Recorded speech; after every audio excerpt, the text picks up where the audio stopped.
నమస్తే అందరికీ.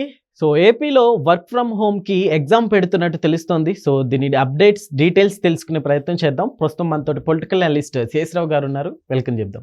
Hello sir. Hello sir, ఎప్పటి నుంచి ఇది స్టార్ట్ చేయబోతున్నారు?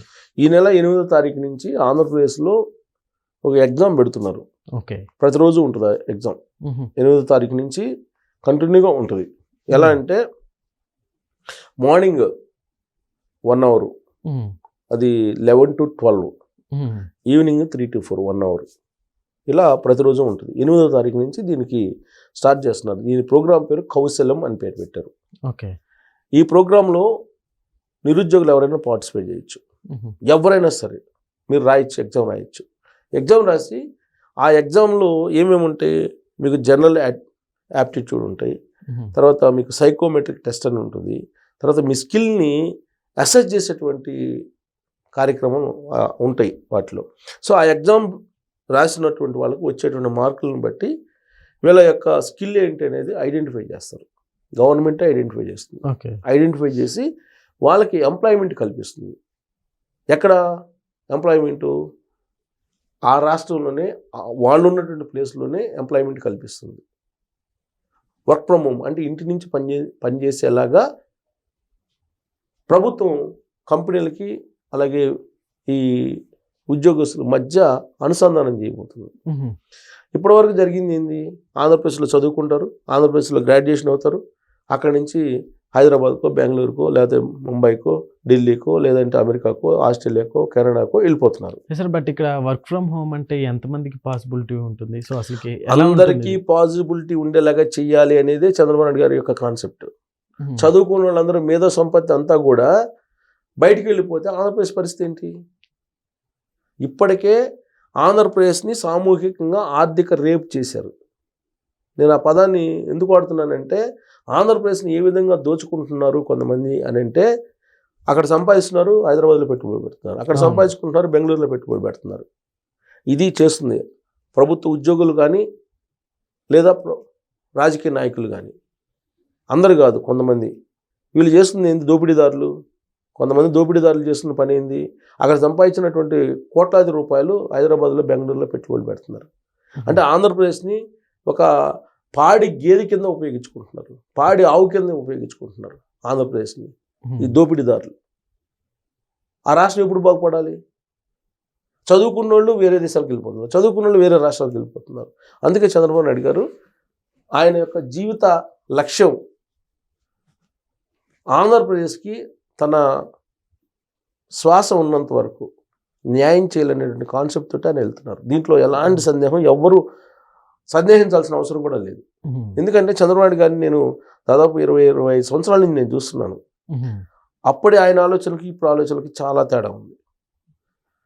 ఆంధ్రప్రదేశ్కి ఆయన ఊహించిన విధంగా ఒక రకంగా అన్యాయం జరిగిందని ఆయన బాధపడుతున్నాడు. ఎందుకంటే ఉమ్మడి ఆంధ్రప్రదేశ్లో హైదరాబాద్ ఇన్ఫ్రాస్ట్రక్చర్ని క్రియేట్ చేసి హైదరాబాద్ డెవలప్మెంట్గా ఆంధ్రప్రదేశ్కి సంబంధించిన మేధావి వర్గం ఇక్కడ తమ ఎకానమీ నాలెడ్జ్ ఏదైతే ఉందో అదంతా పెట్టారు. ఇక్కడ మేధో సంపత్తి ఉంది, ఆర్థిక సంపత్తి ఉంది. ఇక్కడ ఆ రోజు చంద్రబాబు నాయుడు గారు ముఖ్యమంత్రిగా ఉండి మీరు అందరూ రండి ఇక్కడ పెట్టుబడులు పెట్టండి, పెట్టుబడులు పెట్టారు. సీన్ కట్ చేస్తే రాష్ట్రం విడిపోతే ఆంధ్రప్రదేశ్లో వాళ్ళు నష్టపోయారు. ఇంకొకసారి ఆ తప్పు జరగకుండా చంద్రబాబు నాయుడు గారు 3 జోన్లను పెట్టారు. ఈసారి ఆంధ్రప్రదేశ్లో 3 జోన్లను పెట్టి అక్కడ వైజాగ్ జోన్ ఒకటి, ఎకానమీ జోను, అమరావతి ఇంకో జోను, అలాగే రాయలసీమలో తిరుపతి ఒక జోన్ పెట్టి ఈ 3 జోన్లకు 3 సీఈఓలు, ఐఏఎస్ని, సీనియర్ ఐఏఎస్ని అపాయింట్ చేశారు సమగ్ర అభివృద్ధి కోసం.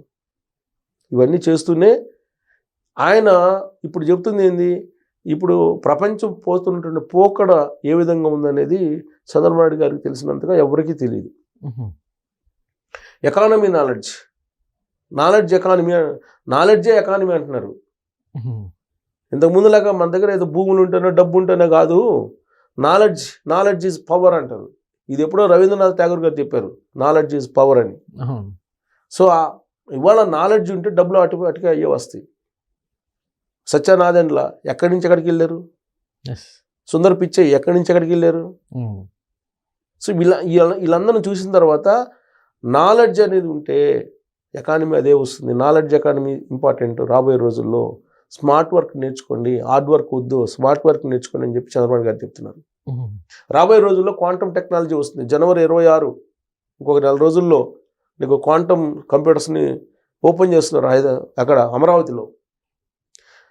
ఆ క్వాంటమ్ కంప్యూటర్స్ని ఓపెన్ చేసిన తర్వాత ఆల్రెడీ వర్క్ స్పేసులకి కోవర్క్ స్టేషన్స్ని ఏర్పాటు చేయాలని చెప్పి ఆల్రెడీ ఆర్డర్ ఇచ్చేసారు.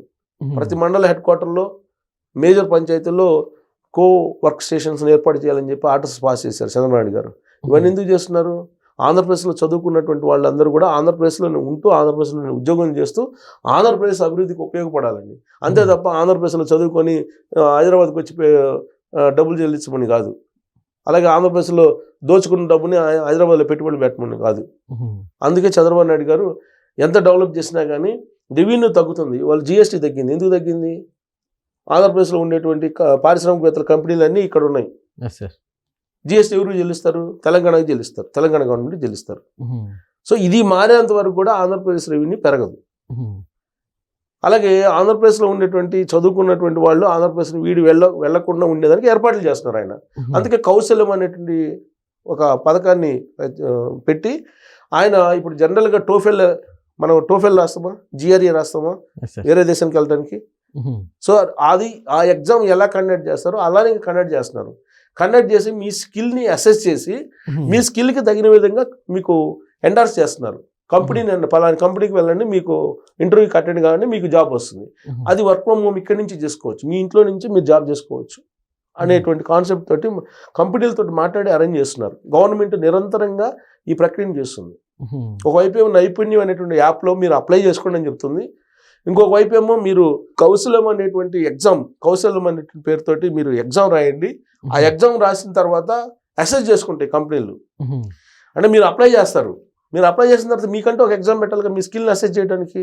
సో మీ స్కిల్ని అసెస్ చేయడానికి ఈ ఎగ్జామ్ రాయాలి. ఈ ఎగ్జామ్ రాస్తే దానికి తగినటువంటి స్కిల్ అది 10th నుంచి పీజీ దాకా ఎవరైనా సరే, అన్స్కిల్డ్ పీపుల్ అయినా సరే మీరు ఎగ్జామ్ రాయొచ్చు.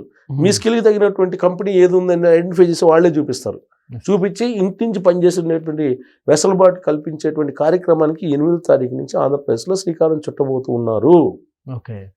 ఇది స్వదేశంతో పాటు విదేశాల్లో ఉన్న కంపెనీలతో కూడా కాంటాక్ట్ అయ్యి ఇక్కడి నుంచి వర్క్ చేసేదానికి ఏర్పాట్లు చేస్తున్నారు. సార్ దీనికి ఎగ్జామ్ కి అటెండ్ అవ్వాలంటే మామూలుగా ప్రాసెస్ ఇవన్నీ ఎట్లా ఉంటుంది? 8వ తారీఖు ఎవరైనా సరే ఆన్లైన్లో మీరు లాగిన్ అయ్యి అప్లై చేసుకోవచ్చు. లాగిన్ అయ్యి మీరు ఎగ్జామ్ రాయొచ్చు. అది ప్రతిరోజు ఉంటుంది, ఒకరోజు కాదు. ప్రతిరోజు 8వ తారీఖు నుంచి ప్రతిరోజు 11 నుంచి 12 దాకా ఉదయం సెషను, 3 నుంచి 4 దాకా ఈవినింగ్ ఆఫ్టర్నూన్ సెషను. 2 సెషన్స్ ఉంటాయి. ఇప్పుడు మనం జిఆర్ఏ టోఫిల్ రాయాలంటే మనం స్లాట్ బుక్ చేసుకుని వెళ్తున్నాం కదా. స్లాట్ బుక్ చేసుకుని వెళ్ళి జిఆర్ఏ టోఫిల్ రాసి విదేశాలకు వెళ్తున్నాం కదా. సేమ్ అలానే స్లాట్ బుక్ చేసుకొని మీరు ఎప్పుడైనా ఎగ్జామ్ రాయొచ్చు. ఎగ్జామ్ రాస్తే మీరు మీ స్కిల్కి తగ్గట్టు ఎక్కడ ఉన్నాయి, లేదా మీ స్కిల్ బాగాలేదు, మీరు ఏ విధంగా మళ్ళీ దాన్ని స్కిల్ని పెంచుకునేదానికి అవకాశం ఉంది అనేది స్కిల్ ఆడిట్ ఎలాగ ఉంది, దానికి ట్రైనింగ్ ఇచ్చేటువంటి సెంటర్స్ ఉన్నాయి. ఇవన్నీ ఆంధ్రప్రదేశ్ గవర్నమెంట్ చేస్తుంది. సో రాబోయేటువంటి రోజుల్లో వర్క్ ఫ్రమ్ హోమ్ అక్కడ ఉండేటువంటి వాళ్ళు ఆ రాష్ట్రాన్ని విడిపోకుండా అక్కడే ఉండి వాళ్ళ ఇంట్లోనే ఉండి పని చేసుకునేటువంటి వెసులుబాటు చంద్రబాబు నాయుడు గారు కల్పిస్తూ ఉన్నారు. అందుకే ఎకానమీ నాలెడ్జ్ని ఆయన నమ్ముతున్నాడు. ఆయన నమ్మటం కాదు, రాబోయే రోజుల్లో నాలెడ్జ్ ఎకానమీ అనేది ఇంపార్టెంట్. డబ్బు భూములు ఇవి కాదు, నాలెడ్జ్ ఎకానమీ ఇంపార్టెంట్. ఎక్కడ నాలెడ్జ్ ఉంటుందో అదే సంపద. ఎక్కడ నాలెడ్జ్ లేదో అది సంపద కాదు, సంపద కింద ట్రీట్ చేయరు. ఒకవేళ ట్రీట్ చేసినా కానీ నీకు నాలెడ్జ్ ఉంటే మీరు కోటీశ్వరులు ఇమీడియట్గా కావచ్చు. అందుకే చంద్రబాబు గారు చెప్తున్నారు ప్రతి ఇంట్లో ఒక పారిశ్రామికవేత్త ఉండాలి, ప్రతి ఇంట్లో ఒక ఆర్టిఫిషియల్ ఇంటెలిజెన్స్ వచ్చినటువంటి ఇంజనీర్ ఉండాలి అని చెప్తున్నారు ఆయన.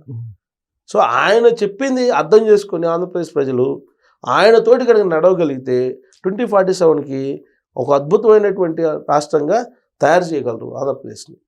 లేదు మేము వినము అది మా ఇష్టం అనుకుంటే 2019 లాగానే మళ్ళీ సిచ్యువేషన్ వస్తుంది. మళ్ళీ ఈసారి తప్పు అనేది ఒకసారి చేస్తే మళ్ళీ దాన్ని దిద్దుకునే అవకాశం ఉంది. మళ్ళీ తెలిసి తప్పు చేసామనుకో ఇంక దిద్దుకునే అవకాశాలు కూడా ఉండవు. సో అలాంటి పరిస్థితి ఆంధ్రప్రదేశ్కి రాకుండా ఉండాలని మనం కోరుకుంటాం. Okay sir, thank you.